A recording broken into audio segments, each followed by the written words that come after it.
But I don't take Xanax anymore. I don't take any drugs anymore. People see me and they see the tattoos, and I used to have a big old beard. They just wouldn't believe me. People would always be like, hey, you want to go smoke one after this? Nah, man, I don't do that. And they're like, ah, you're a lying son of a bitch. But I don't. I understand that I look like I do, though.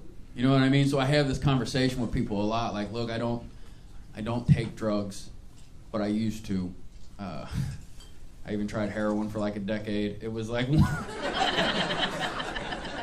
one long failed experiment. It wasn't a total failure. I got a free place to live for like 3 years. That was all right.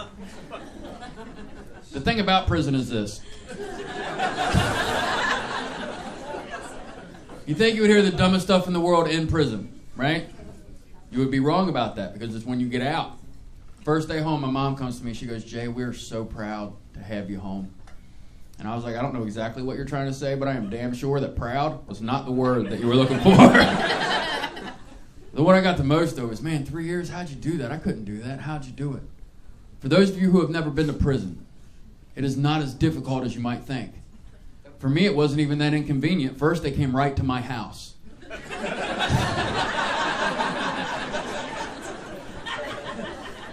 And then they drugged me away at gunpoint. And then they put me in a concrete room with a steel door and didn't give me a key. Ta-da! Truth be told, they did most of the work for me.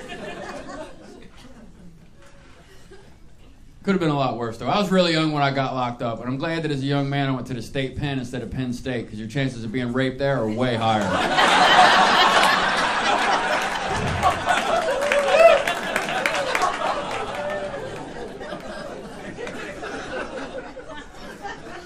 Couple things about that joke.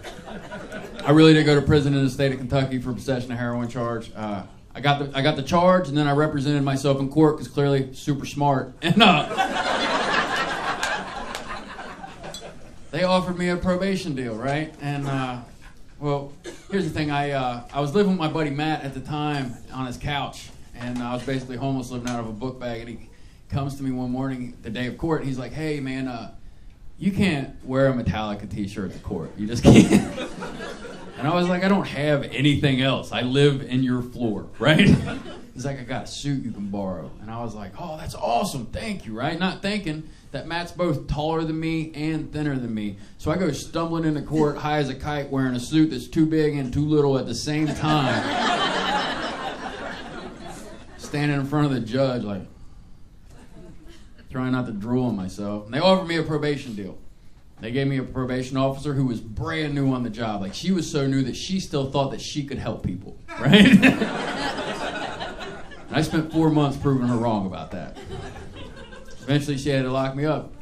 You know what I mean? Had to do her job. And I go down, I do my time, I get out, I get sober, I start doing comedy, and I was at the club that I started in, my hometown, and I used to close my set out with this bit, and I did that, and I go off stage and out into the bar area at this club, and there, standing at the bar, is my old probation officer. Hey. He's like, oh my God, I can't believe you recognized me. I was like, lady, you woke me up out of a dead sleep with a loaded gun in my face. I will never forget you. I try to care more about my